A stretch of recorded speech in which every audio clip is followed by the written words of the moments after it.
Bonjour à tous. Nous sommes heureux d'être ce matin présents ici dans la maison du Seigneur, n'est-ce pas?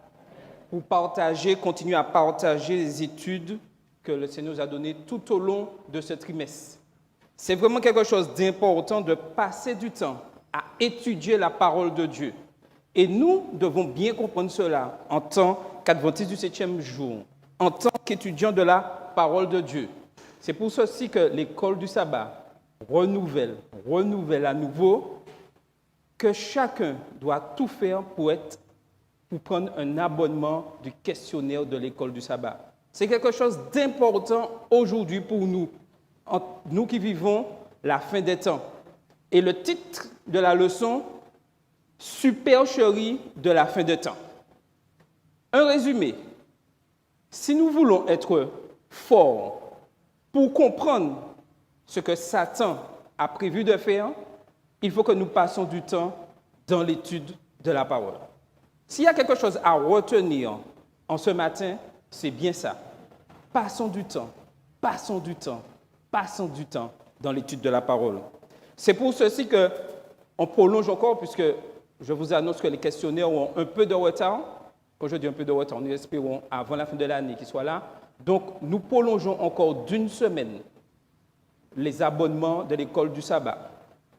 Nous avons senti dès sabbat dernier que quelques membres se sont abonnés encore à nouveau et nous incitons tous à prendre cet abonnement, à voir ce questionnaire et en plus de passer du temps et d'être aussi présent sabbat après sabbat ici à OWeb pour pouvoir partager la leçon. Donc, entrons dans le vif du sujet. Le verset à mémoriser se trouvait dans 2 Corinthiens 11, versets 14 et 15. Est-ce qu'il y a quelqu'un qui veut bien lire ce verset? 2 Corinthiens 11, versets 14 et 15. Alors, un volontaire. En plus, c'est affiché. Sinon, je désigne.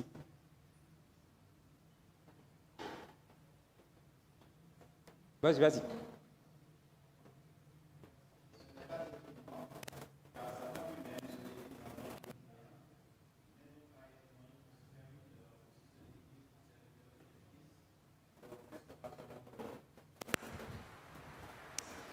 Il est important de comprendre que notre ennemi n'a qu'un seul but. Pouvoir, je dirais, nous détourner de la parole de Dieu. Et il a on pourrait dire plusieurs arcs entre ses mains.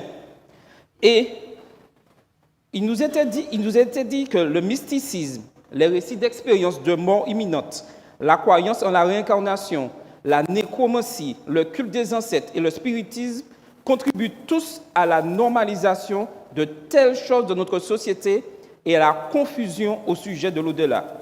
Mais Dieu prend très au sérieux tout ce qui a trait au spiritisme et la Bible nous met en garde dans un langage extrêmement fort. Qui pourrait me dire qu'est-ce que le mysticisme?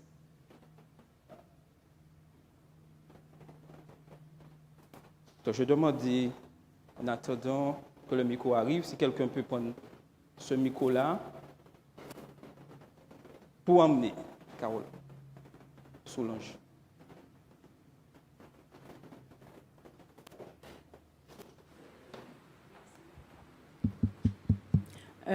Pour moi, ce que j'ai compris, frère Saint-Louis, tu vas confirmer ou infirmer, le mysticisme défie l'autorité de Dieu en donnant la priorité à l'expérience et aux émotions au détriment de « il est écrit ».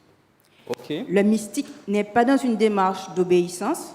En fait, il roule en sens interdit parce qu'il est son propre pilote. Ok. Quelqu'un voudrait-il ajouter quelque chose? Est-ce que Solange est dans le vrai? Nous sommes là pour participer. Est-ce que ce que Solange a dit est vrai? Tout le monde est d'accord? Alors, qui peut me donner un exemple? Parce que j'ai bien aimé la définition, mais en pratique, comment voyez-vous que certains vivent ce mysticisme en pratique. Parce que là, on a bien parlé, c'est les émotions, etc. Mais en pratique, qu'est-ce qui peut nous montrer que certains sont dans ce domaine-là? Alors, qui voudrait prendre la parole?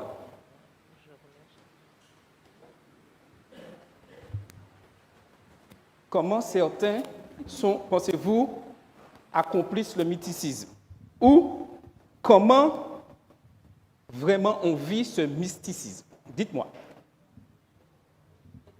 Attends. Carole.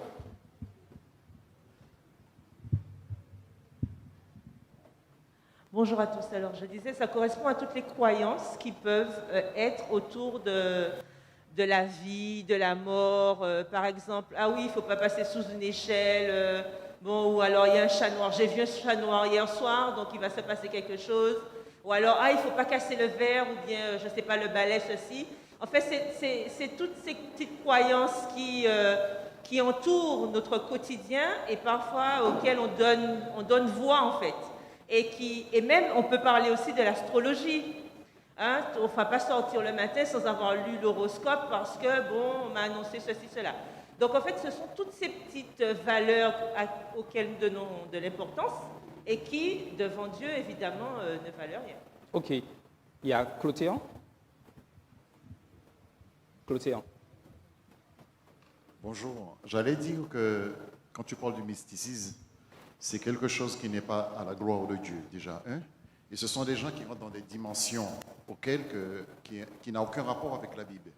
Et quand ils sont dans ces genres de mouvances, je ne sais pas trop, ils sont dans un délire qui va à l'extrême. Et on regarde bien quand ils sont là-dedans, plus qu'ils font, plus qu'ils ont envie de faire. Et ils pensent toujours comme quoi qu'ils vont acquis quelque chose. Ce n'est pas vrai. Et c'est là que l'ennemi les piège. Ils sont en train de descendre au plus fond. Et après, ce que tu vois, c'est la déchéance. Et ça finit par l'alcool, ça finit par tout. On est dans la rue, et puis voilà. C'est ça que l'ennemi cherche à les piéger là-dedans. Okay. Ça, ce n'est pas la gloire de Dieu, ce truc. D'accord. Quelqu'un d'autre voudrait-il ajouter quelque chose? Manuel?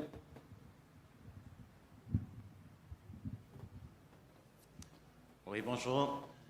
Je voudrais dire une chose, parce que la leçon, quand il parle du mysticisme, dit que c'est l'association du divin et de l'humain. D'accord? Donc nous savons très bien que l'association du divin et de l'humain doit exister. On n'est pas en train de contredire que l'association du divin et de l'humain doit exister, parce qu'en réalité, Dieu ne fait pas sans l'homme, et l'homme a besoin de Dieu, et l'homme dépend de Dieu. Maintenant, c'est quand, à partir du moment que j'ai des expériences personnelles, mais qui contredisent la vérité biblique, que je tombe dans vraiment ce qu'on appelle le mysticisme, et à partir de là, je fais foi de mon expérience au lieu de me tenir seulement à ce que les Écritures disent à ce sujet. Donc, si dans ma façon de fonctionner, je remets en cause ce que la Bible dit, je suis dans le faux à ce moment-là et je suis dans le mysticisme. Alors, d'après ce que Ramaniel nous dit, le mysticisme, c'est quand des choses commencent à prendre la place de la parole de Dieu. Est-ce que vous êtes d'accord avec ça? C'est-à-dire que je commence à donner plus d'importance à autre chose que la parole de Dieu. Et ceci, c'est vrai, Carole a parlé d'astrologie, d'autres éléments, c'est vrai. Mais pour nous, adventistes du 7e jour, nous savons que ceci, nous ne pouvons pas y toucher et aller dans cette direction, et nous ne le faisons pas. Qu'est-ce que pour nous, en tant qu'adventistes du 7e jour, pourrait devenir du mysticisme? Alors, est-ce que quelqu'un a une idée? Qu'est-ce qui pourrait, dans notre fonctionnement, prendre le dessus sur la parole de Dieu? Puisque c'est ça, en quelque sorte, le mysticisme. Dites-moi, qu'est-ce qui pourrait prendre le dessus sur la parole de Dieu dans notre fonctionnement? Oui, Georges. Alors, personne ne voit. Le légalisme. Alors, explique-nous. Explique-nous. En quoi le légalisme pourrait être une sorte de mysticisme? C'est tout à fait normal, puisque les gens ne s'arrêtent pas à Dieu, ils sont au-dessus de Dieu pour eux. Donc à partir de ce moment, ils mettent toutes leurs théories, quelles qu'elles soient, et il vous l'impose si vous n'êtes pas vigilant. Tout à fait. Et si, quand tu as dit dès le début qu'il faut étudier la parole de Dieu sans cesse, si on n'étudie pas la parole de Dieu, eh bien, on est aveuglé. Et comme dit Corinthiens, cet aveuglement, c'est comme la fumée quand il y a une déflagration, et puis c'est tout. Aussi, on pourrait voir du mysticisme dans notre sphère, en fait, en tant qu'Église adventiste, quand certains, bizarrement, se réveillent avec une idée et pensent que oui, c'est la vérité, c'est pour ça qu'on voit naître des petits groupes par-ci. On a eu, par exemple, le sabbat lunaire, on a eu bâton du berger, enfin, des choses. Alors, c'est quand on prend un élément de la Bible et qu'on essaie de mettre à notre sauce, parce que, bon, on est au restaurant, donc on fait ce qu'on veut. Donc, on fait à notre sauce et ensuite, on veut imposer cela. Donc, elle a parlé tout à l'heure d'obligation. On veut imposer cela et on veut faire croire aux autres que oui, c'est ça. Voilà. Et on a eu de grands moments comme ça dans notre mouvement adventiste où les gens... Alors, il y avait un moment, l'histoire de chapeau. Il fallait que les femmes portent des chapeaux parce que si elles ne portent pas de chapeau, la prière n'est pas exaucée. Enfin, il y a eu plusieurs petites choses comme ça qui ont touché notre communauté et qui ont fait parfois, qui ont créé des schismes parfois, des schismes inutiles parce que ce ne sont pas des choses qui sont bibliques. Et on a vécu ça. Donc, c'est ça aussi le mysticisme. C'est quand on veut faire passer des petites croyances pour une réalité spirituelle qui ne l'est pas. Tout à fait. Manuel?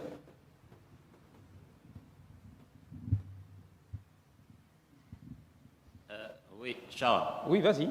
Ce n'est pas pour répondre à ta question que j'ai demandé le micro, mais c'est juste pour pouvoir inviter la sœur qui a parlé du légalisme à expliquer davantage le légalisme, parce que tout le monde n'est pas forcément au fait de ce que c'est que le légalisme.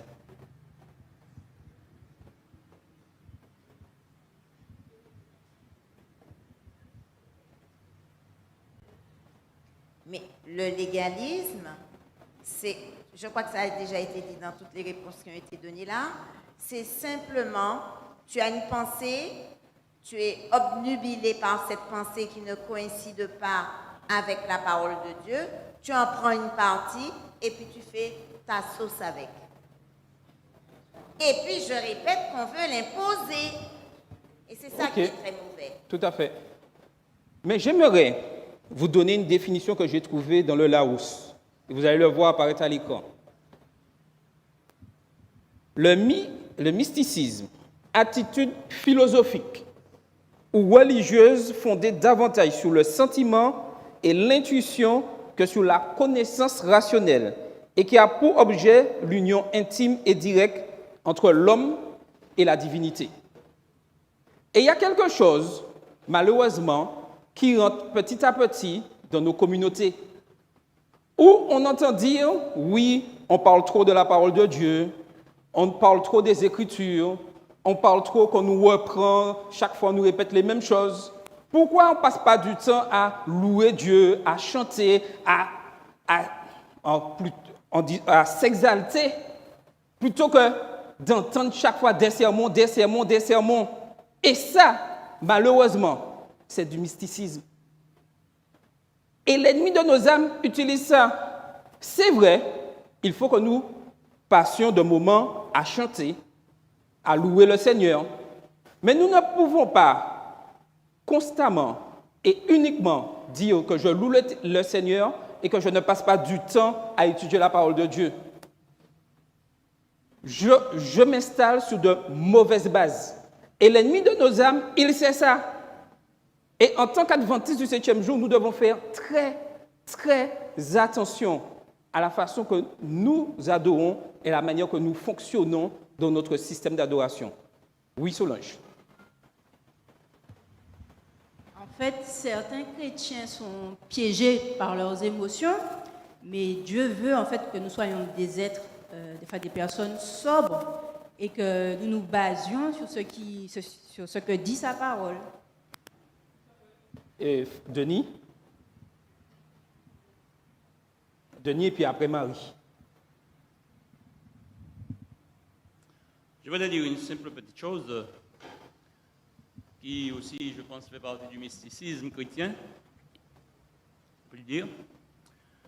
Nous, en tant que chrétiens, plusieurs, en tout cas peut-être moi aussi, si j'ai une attitude, un comportement, une vie qui ne cadre pas avec ma profession de foi, avec mon acceptation de Christ comme Sauveur et Seigneur, et que mon bien-aimé vient gentiment, avec amour, m'exhorter pour essayer d'aider à trouver la voie droite, eh bien, je suis très facilement appelé à dire, mais bien-aimé, ça c'est ma relation avec Dieu qui compte. Ma relation avec Dieu qui compte. Tu m'as dit ça, oui, mais c'est ma relation avec Dieu qui compte. Mais cette relation-là est totalement en opposition avec ce que Christ, Dieu même, réclame comme une vie de relation avec lui. Ça, c'est le mysticisme aussi chrétien. Tout à fait, je suis tout à fait d'accord avec toi. Marie?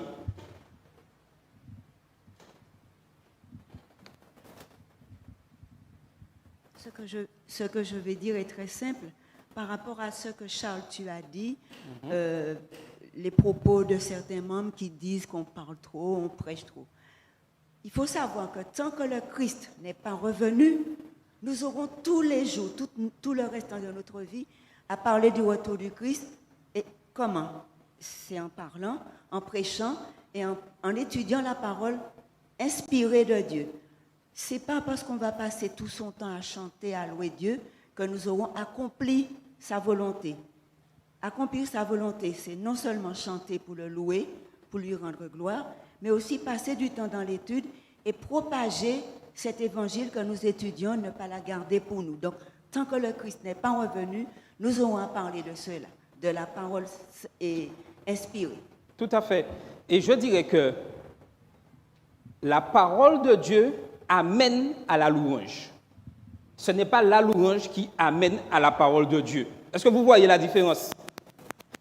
Ce n'est pas plus que je vais louer, je loue, que ça va m'amener à la parole de Dieu, à ce que Dieu dit.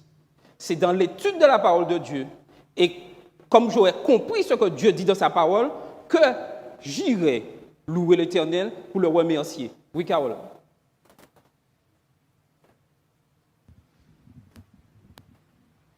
Justement, en lien à ce que tu disais, il faut aussi, ça peut être aussi du mysticisme de prendre l'amour de Dieu pour acquis. C'est-à-dire se dire que bon, Dieu est amour, Dieu va me pardonner, je peux faire machin, et puis je vais demander pardon. Aussi, cette manière de vivre sans pour autant mettre en premier, c'est-à-dire donner une priorité à Dieu, ça peut être un problème aussi parce que ça peut nous amener très loin à croire que, alors qu'on n'est pas dans cette réalité. Donc il faut faire attention et comme tu appuyais dessus, lire cette parole de Dieu, puisque en étudiant la parole de Dieu et en la mettant en pratique surtout, parce que c'est la partie qui est plus compliquée. On sait lire, mais la pratique, quand je me pose des questions pour faire des choix, qu'est-ce que je mets en avant? Mon sentiment, Dieu va me pardonner, Dieu est amour, ou alors Dieu me dit, attention, comme il avait fait pour Caïn. Il est venu voir Caïn, il lui a dit, attention, tu es sur une mauvaise voie. Caïn a continué, on connaît le reste. Donc ça aussi, ça peut être un problème pour nous en tant que... Tout à fait. Georges. Je ne voulais pas non plus qu'on fasse un procès entre la louange et la lecture, ainsi que l'étude. On n'a jamais fait de procès. Non, simplement de dire que ce que Dieu veut chez l'homme de Dieu, c'est un certain équilibre. Ok? Du 50-50, je veux dire ça simplement. Nous louons, nous prions, nous chantons, mais pas qu'il y ait un qui surpasse l'autre, qu'on dise, bon ben celui-là est plus important que celui-là. Et c'est là où nous pouvons tomber dans le piège. Dieu veut des chrétiens intelligents et équilibrés, et c'est cela que Dieu demande. Et c'est ce que Madeleine disait dans le légalisme. Le légalisme, c'est-à-dire que je vais faire passer la loi au-dessus de l'amour de Dieu. Et dans le questionnaire, il nous était dit quelque chose de très important. Le monde chrétien postmoderne a une forte tendance à minimiser la pertinence des doctrines bibliques. Doctrines bibliques. Les considérant comme des échos fastidieux d'une forme de religion obsolète. Ceux qui pensent que le fait de croire en une doctrine n'a aucune importance tant qu'ils croient en Jésus-Christ sont sur un terrain dangereux. Je ne peux pas me résumer ma vie en tant qu'adventiste du 7e jour en disant c'est ma relation avec Jésus, c'est tout, ça n'intéresse pas les autres. Lorsque je suis enfant de Dieu et que j'ai décidé de suivre Christ, je dois être à sa ressemblance dans tout ce que je fais. Et ceci est encore plus important pour ceux qui dirigent la communauté, pour ceux qui sont responsables d'autres âmes. Pouvoir donner l'exemple dans leur fonctionnement. Mais ce n'est pas parce que je sais ou je vois les responsables faire tout et de travers que je dois me permettre de faire tout de travers et d'ignorer ce que la parole de Dieu dit. Ou même de dire, je me retire de la communauté parce que ça ne va pas dans mon sens ou du sens que j'estime que la parole de Dieu doit aller. Mais quand je sais que c'est Dieu qui dirige son Église et m'a placé ici pour une mission bien spécifique qui est d'annoncer aux autres que Christ revient, personne ne peut me faire perdre ma place au sein de la communauté à part moi-même. Et il y a une phrase que nous devons aussi retirer de notre vocabulaire. Dire que si je quitte l'Église, c'est à cause de X, Y, Z, des choses qu'on m'a faites. Si je quitte l'Église, c'est que j'ai décidé de moi-même de le faire. Car lorsque je devrais rendre compte lors du jugement, je ne pourrais pas dire à Dieu, Ramanuel, si j'ai quitté l'Église, si j'ai lâché ta main. Il va me répondre simplement, je m'occupe de Ramanuel. 3, qu'as-tu fait comme choix? Donc, il est important pour nous de comprendre. Et ça aussi, ça fait partie du mysticisme de faire croire que de nous-mêmes, entre guillemets, je peux être sauvé sans accomplir des œuvres. C'est ma relation avec Dieu. Mais j'ai une image à retransmettre qui est l'image du Christ. Sommes-nous prêts vraiment à refléter cette image dans notre fonctionnement au sein de l'Église? La balle est dans notre camp. Nous pouvons réussir. Le Seigneur nous parle toujours, chaque jour, dans tout ce que nous faisons. On a vu aussi un aspect dans la leçon qui est la vie après la mort. Alors, pour vous, question simple. Y a-t-il une vie après la mort?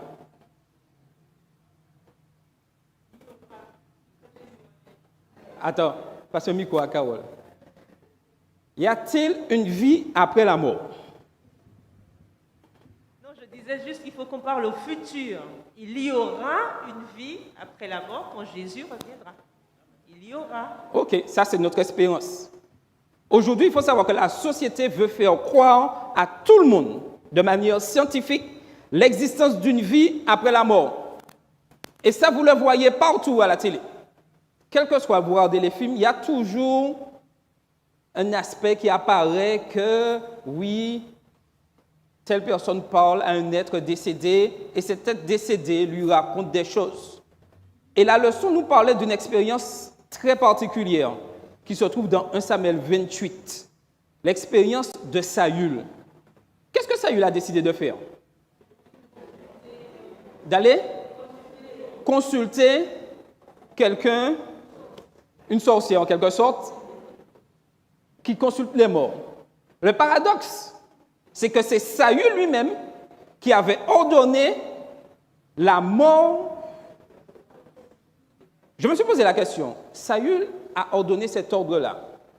Normalement, il ne devrait pas y en avoir. Et il y en a quand même. Je n'ai pas compris. Il a été ailleurs pour chercher.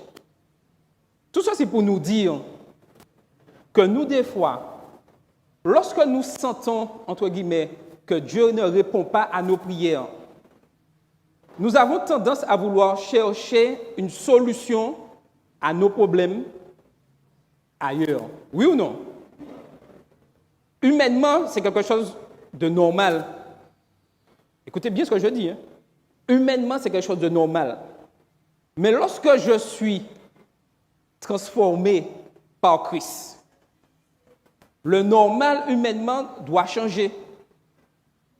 Le problème, c'est que nous aimons jouer sur les deux tableaux.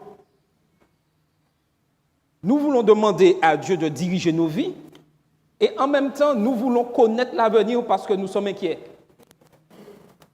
Et toute personne qui met vraiment sa confiance en Dieu ne doit pas être inquiet. Qu'est-ce que la parole de Dieu nous dit? Ne vous inquiétez. Le lendemain suffit à lui-même. Alors, pourquoi en pratique nous n'arrivons pas à appliquer cela? Pourquoi nous cherchons à toujours connaître ce qui ne doit pas nous être révélé? Dites-moi, pourquoi? Confiance en Dieu, ok?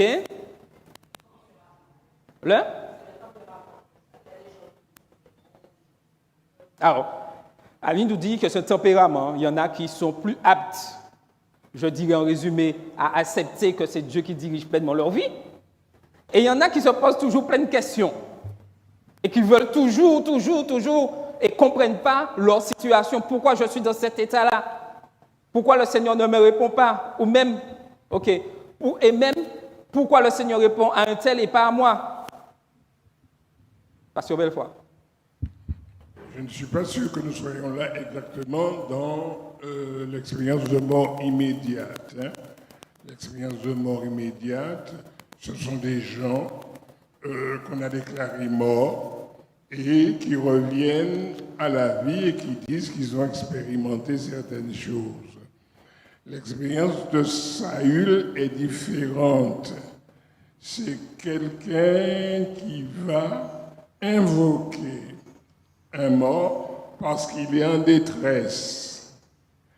Et je veux dire que ça peut nous arriver parce que souvent ce que nous voulons, mettre la volonté de Dieu de côté et avoir du résultat tout de suite. Nous voulons du miracle, mais la volonté de Dieu n'est pas ce qui nous intéresse. Donc, nous sommes en danger tout en étant à l'église. Et lorsque nous avons déjà touché à ces choses-là, le diable revient vers nous et nous dit, rappelle-toi que je t'ai aidé. Et maintenant, je peux encore faire des choses pour toi. Donc, invoquer les morts, connaître l'avenir, ça nous préoccupe tous. Mais nous devons savoir qu'il ne faut pas toucher à ces choses-là. Parce que les morts dorment et les morts ne participent pas à la vie des vivants. Donc, c'est nous accrocher à la parole de Dieu et comme ça a été dit, y revenir régulièrement pour que cette parole nous pénètre et nous préserve des pièges de Satan, parce que Satan peut nous charmer aujourd'hui par toutes sortes de théories qui sont dans le courant. Parce que les films en parlent, la télé en parle, le monde autour de nous en parle. On nous invite à venir tourner les tables et compagnie, mais nous devons savoir que c'est l'arme de Satan pour séduire le plus grand nombre et il le fera jusqu'au bout. La leçon dit que ce sont des supercheries des derniers temps, mais moi j'ajouterais que ça a toujours existé. Mais aujourd'hui, Satan va s'en servir parce qu'il sait en quel temps nous sommes. Et pour séduire les derniers chrétiens, il va leur montrer qu'il y a une vie après la mort. Et en invoquant cela, en recourant à cela, eh bien, il a un message opposé à la parole de Dieu à nous communiquer. Tout à fait. Carole, après tu as la parole. Alors, concernant, parce qu'on a parlé des EMI, enfin les expériences de mort imminente, on se rend bien compte, puisqu'il faut qu'on soit logique par rapport à tout ce qu'on a vu depuis le départ, quand les gens sont morts, ils sont morts. Les expériences de mort imminente, ça veut dire qu'on n'était pas mort. Si je dis j'étais mort, non, ça ne peut pas être, parce que les gens voient des choses et communiquent pendant cette expérience. Ça veut dire que ces personnes, en réalité, ne sont pas mortes, puisqu'on a vu dans la Bible que quand on est mort, les morts ne savent rien. Ils ne participent plus à ce qui existe sous le soleil. Donc, si j'ai cette expérience et que je reviens, donc on connaît en médecine le coma, etc., c'est une autre expérience, mais c'est pas la mort en fait. Je n'ai pas été morte, puisque si j'étais morte, il n'y aurait rien, ça ne fonctionnerait pas. Donc ça, il faut que ce soit une réalité. Et en ce qui concerne Saül, ce qui est extraordinaire, c'est de voir que c'est un homme qui a connu la parole de Dieu. Et la parole de Dieu nous le dit, quand quelqu'un connaît la vérité et se détourne de Dieu, il est pire que chien qui retourne à son vomi, n'est-ce pas? On se rend compte que quand on se détourne de la parole de Dieu, on fait parfois pire que ceux qui ne connaissent pas la parole de Dieu. Et c'est pour ça qu'il faut faire attention à ne pas tomber dans des pièges, parce que notre impatience nous pousse parfois à faire des choix qui sont irrationnels, des choses qui sont illogiques. C'est-à-dire que si, dans la période où on était justement très fort avec Dieu, etc., on n'aurait jamais fait ça. On aurait trouvé ça tellement stupide. Mais en réalité, quand on quitte Dieu, on laisse Dieu derrière parce qu'on est impatient, on fait parfois des choses, on croit que c'est Dieu qui répond, alors que non. Et c'est ce qui est arrivé à Saül, en fait. Il ne s'est même pas rendu compte que, mais attends, mais c'est moi qui avais interdit ce genre de choses dans le peuple. Et aujourd'hui, je suis en train de commettre ce que j'ai reproché à l'autre hier. Ce n'est pas logique. Ok. Il y a Emmanuel. Bonjour.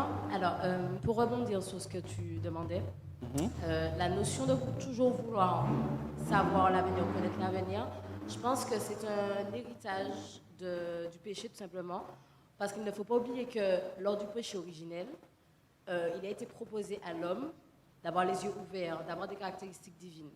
Donc je pense que ça découle aussi de ça. Tout à fait, et tu as tout à fait raison. Vous ne mourrez point. C'est ce que Satan avait dit. Une question.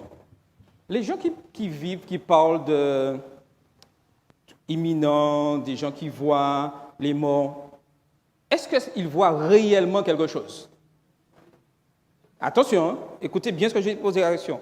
Est-ce que ces personnes voient réellement quelque chose?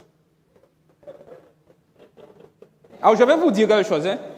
Les personnes qui vous disent vie imminente, retour, qui voient des choses, ils voient bien quelque chose réellement. Ce n'est pas quelque chose d'imaginaire, c'est quelque chose de bien réel. Lorsque on voit dans la Bible Saül à la sorcière, Saül a vu quelque chose de réel, oui ou non? Il a vu quelque chose, oui. Ce n'était pas la réalité. C'était des anges déchus, des gens des ténèbres, qui apparaissent. Satan à ce pouvoir-là. Ce que je veux dire, lorsque quelqu'un vous dit ça, il ne faut pas dire non, ce que tu as vu, ce n'est pas vrai. Ce que la personne a vu est vrai, est réel à la vue de ses yeux. Mais, ce sont des illusions faites par Satan. Est-ce que vous voyez la différence quand je dis ça?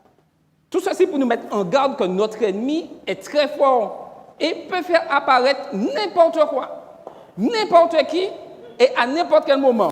Et si je ne suis pas approfondi dans la parole de Dieu, je ne pourrais pas discerner, dire si ça vient de Dieu ou si ça devient de Satan. Parce que Satan n'a qu'un seul objectif, nous détourner de la parole de Dieu. C'est dit, puis après, Pasteur Bellefoy. Oui, donc moi je pense que c'est la peur, car l'ennemi, en fait, il attaque quand on se sent seul. Et l'angoisse, et c'est justement, c'est là il faut faire face et montrer vraiment qu'on a la foi en Dieu pour ne pas abandonner. Car l'ennemi, ben, c'est ce qu'il attend. Et c'est vrai ce que tu dis. Le plus souvent, c'est là le plus difficile à faire. C'est vrai. Amen pour Pasteur Bellefoy, je réponds à Teddy. C'est vrai. Remarquez bien, c'est lorsque vous êtes en détresse, angoissé, que l'ennemi vient encore plus nous attaquer. Pasteur Bellefoy. Il ne faut pas oublier que le texte clé de la leçon dit « Satan se déguise ». Satan peut prendre la forme qui va nous parler. Si nous avons un parent décédé mort ou une personne illustre, des gens remontent à l'Égypte ancienne pour invoquer les pharaons et compagnie. Mais Satan utilisera ces personnes décédées pour s'adresser à nous. Et donc, nous devons être sur nos gardes parce qu'il y a toutes sortes de courants qu'il utilise pour nous montrer que les morts ne sont pas morts et qu'il y a une immortalité de l'âme. D'accord?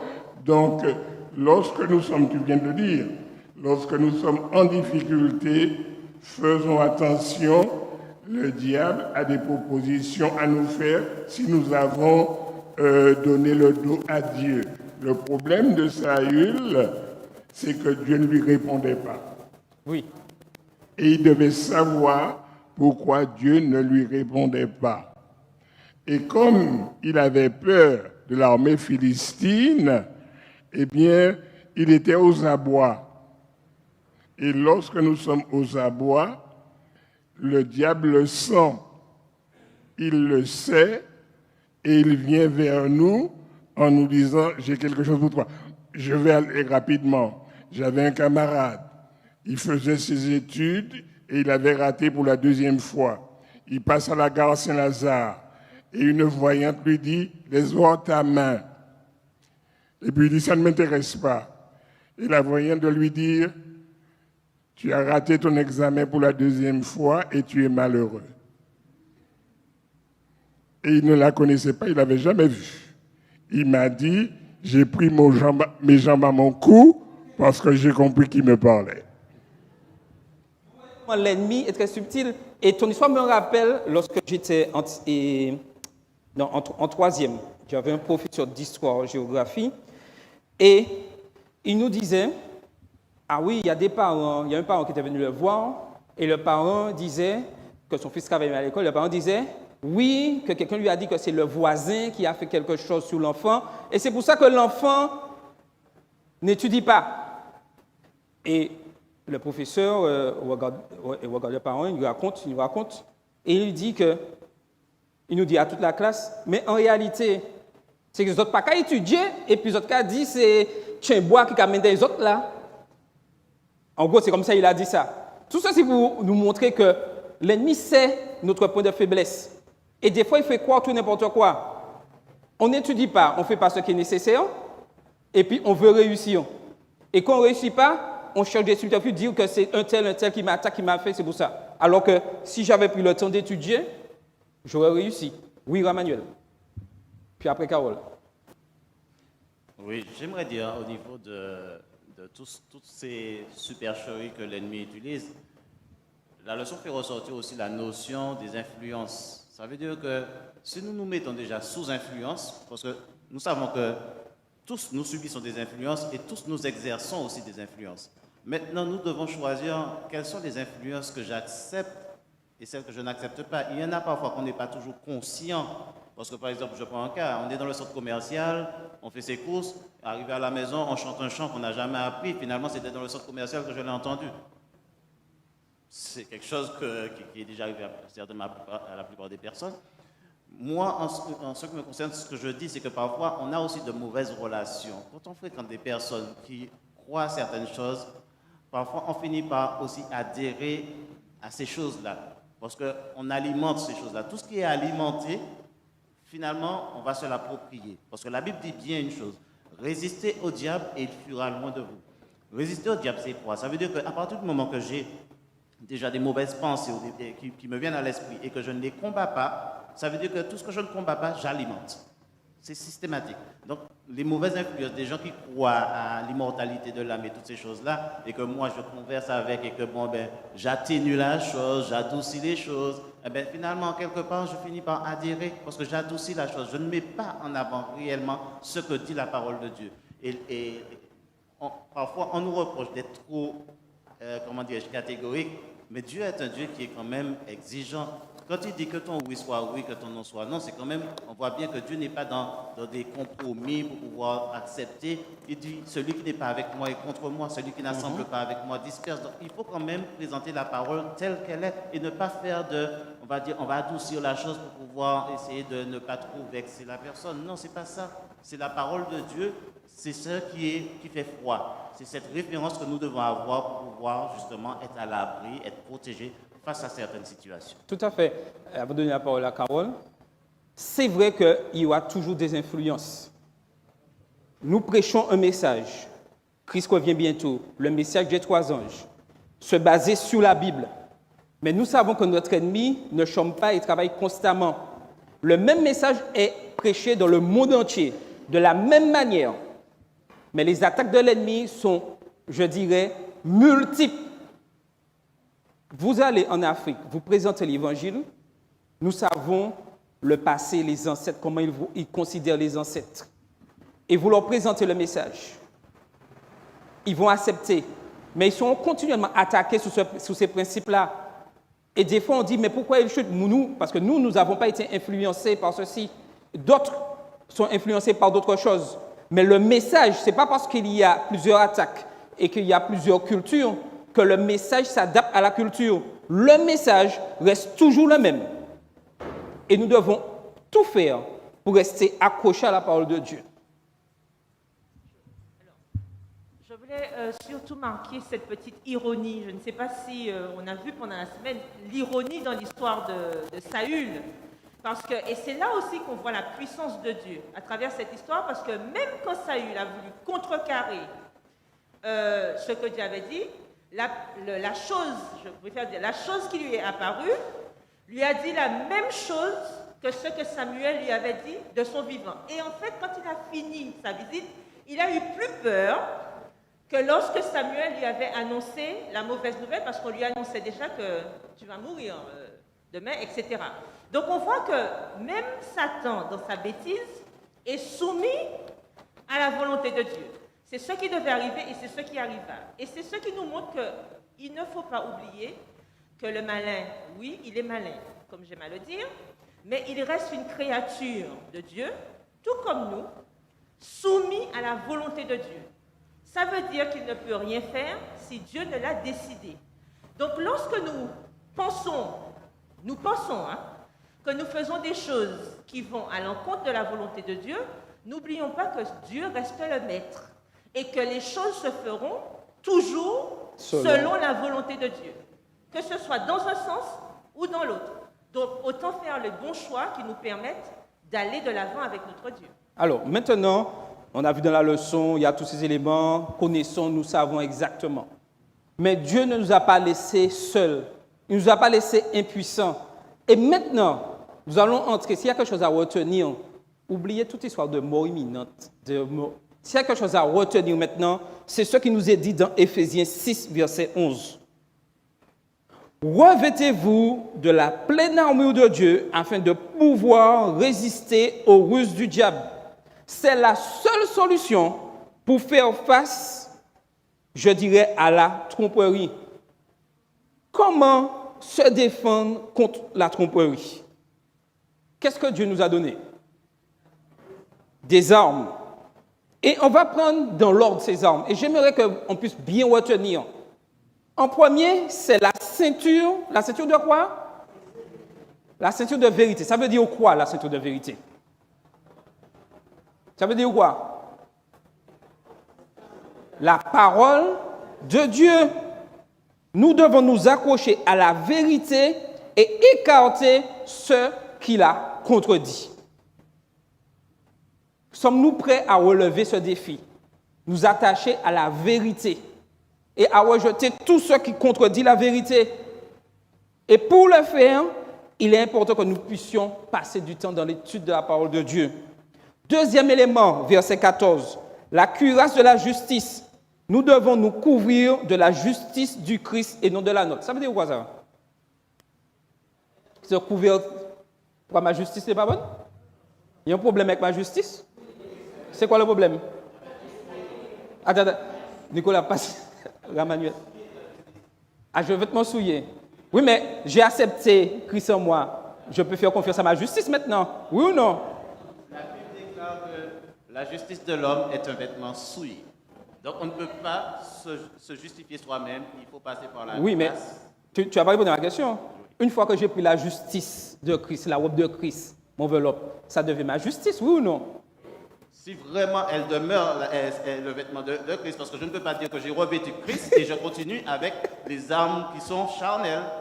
les comportements qui sont liés à la chair, parce que Dieu me demande, pour pouvoir vraiment revêtir Christ, de me dépouiller de ma nature charnelle. Donc si, à travers ce que je fais, j'ai quand même les attitudes de la chair, c'est que je n'ai pas réellement revêtu Christ.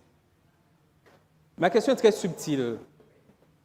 Parce que beaucoup de chrétiens d'Adventiste 7e jour disent, oui, Christ habite en moi. C'est ma relation avec Christ. Mais c'est toujours moi qui prends les décisions. Oui. Mais Charles, je ne peux pas te prendre comme exemple. Oui, je t'écoute. Même si tu as la justice de Dieu, je dois prendre la justice de Christ, à la tienne. Tout à fait. Mais c'est ça le problème. C'est que nous voulons, entre guillemets, être, comment dire ça, les personnes qui sont responsables de la justice de Christ. Est-ce que vous voyez ce que ça veut dire? Qu'une fois que nous avons accepté Christ, nous voulons quand même que c'est nous qui dictions les choses. Alors que ce n'est pas ça. Lorsque j'ai revêtu la justice de Christ, ce n'est plus moi qui vis. C'est Christ qui vit en moi. Oui, vas-y, Suzanne. Excuse-moi, Charles. Vas-y. Dans le moniteur, il est écrit, par rapport à Éphésiens, si nous voulons éviter de tomber dans les pièges de Satan, alors nous devons prier. Nous devons prier pour recevoir le Saint-Esprit. Nous devons prier pour avoir la puissance de rester debout. Nous devons prier pour avoir la force face à la tentation. Nous devons prier pour recevoir la sagesse de prendre des décisions avec Dieu. Nous devons prier pour avoir de l'amour pour les gens. Nous devons prier pour développer une plus grande foi. Nous devons prier pour avoir le courage de parler du Christ. De Christ, Satan veut nous faire peur ou nous détourner de Dieu avec les promesses. Et pour nous détourner de Dieu, et avec les promesses de Dieu, et il nous fait croire aussi des promesses d'amusement, de plaisir, de liberté. Mais Dieu veut nous équiper pour rester debout en Christ, car le bonheur et la liberté véritable ne viennent que de Dieu.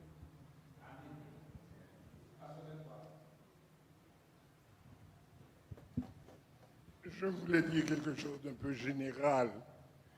Quand j'entends les différentes interventions concernant la leçon, je dirais que ce qu'il faut retenir, c'est que nous vivons dans un monde qui n'est pas neutre. Nous ne savons pas qui nous côtoyons. Nous ne savons pas qui il invoque. Et nous ne pouvons pas nous permettre de rester entre deux chaises. Ou bien nous sommes à Christ, et si nous ne sommes pas à Christ, nous appartenons à l'ennemi, et il dispose d'armes puissantes pour nous faire tomber, pour nous faire chuter. C'est ça son objectif de la fin des temps. Notre monde, plus que jamais, n'est pas neutre, et nous devons être attentifs pour ne pas sortir sans notre équipement de notre maison. Il est fini. Je donne la parole après. Il le sait, il est condamné et il souhaite avoir le maximum de personnes avec lui. Mais rapidement, pour revenir sur le point que Suzanne a parlé au niveau de la prière, il est important qu'avant d'arriver à la prière, que nous ayons la cuirasse de la justice, les chaussures de l'évangile. Beaucoup d'entre nous manquent de justice. L'évangile ne remplit pas leur vie.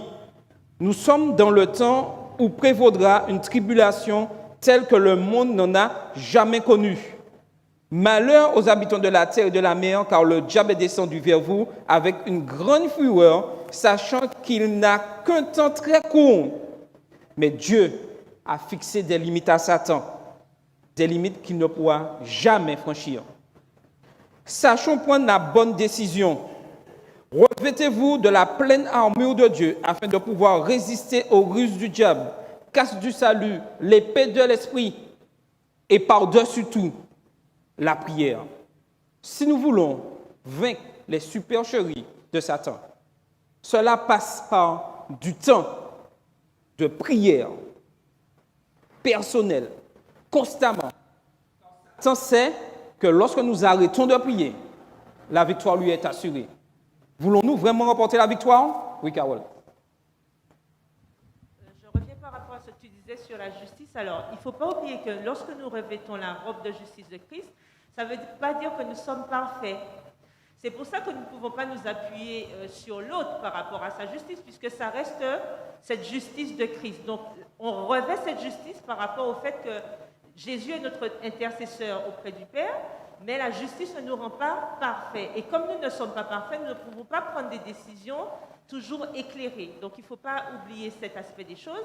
Donc, nous sommes tous en lutte, chacun à notre niveau, par rapport à notre relation avec Dieu, par rapport à notre parcours chrétien.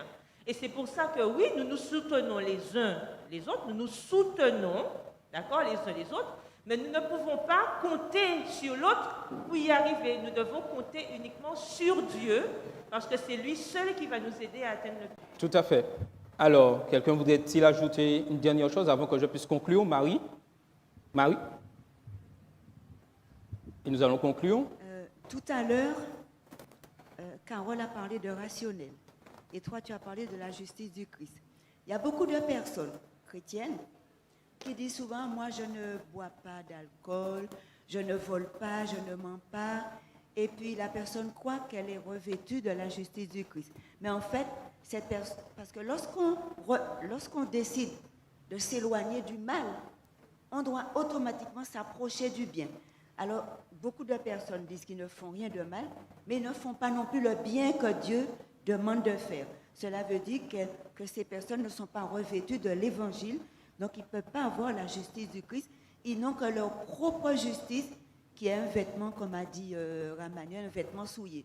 Donc, approchons-nous de Dieu, comme tu as dit, le temps passé à la prière et à l'étude de la parole de Dieu, et c'est ainsi que les choses iront bien pour nous, avec la grâce de Dieu. Donc, je vais vous laisser avec cette conclusion, parce que notre temps est arrivé à la fin. Paul dit aux croyants de revêtir l'armure de Dieu. Éphésiens 6, verset 11. Paul utilise le style des discours de combat de l'Ancien Testament afin d'inspirer et de motiver chacun d'entre nous à avoir confiance en Dieu. Mais Paul précise quelque chose de particulier, que le but de l'armure complète, je précise bien, le but de l'armure complète, ce n'est pas je prends un élément, je garde, je rejette un autre élément, est de pouvoir tenir ferme contre les ruses du diable. Le mot pour ruse est méthodia. Il n'est utilisé qu'une fois de plus dans le Nouveau Testament, dans Éphésiens, afin que nous ne soyons plus des enfants flottants et emportés à tout vent de doctrine, par la tromperie des hommes, par leur ruse. Méthodia, dans les moyens de séduction. Paul utilise souvent le mot se tenir ferme dans ses livres, Romains, Corinthiens, Philippiens, Thessaloniciens, et appelle chacun d'entre nous à raffermir leur foi. Paul utilise constamment tenir ferme, tenir ferme, tenons ferme, ne lâchons pas. Il répète à maintes reprises afin de souligner qu'ils doivent se tenir ferme en Christ. Oui, notre objectif est d'obtenir cette vie éternelle. Nous avons une espérance. Nous devons la vivre pleinement et cela doit se voir aux yeux du monde entier. Ne faisons pas de compromis avec le monde. Marchons dans la voie que Dieu nous a donnée. Ne dévions pas. Restons fidèles à sa parole et la réussite sera au bout. Et je vous laisse avec ceci. Priez en tout temps par l'Esprit avec toutes sortes de prières et de supplications. Pour ce faire, restez éveillés et consacrez-vous toujours assidûment à supplier pour chacun de suivre Christ. Amen. Que le Seigneur vous bénisse.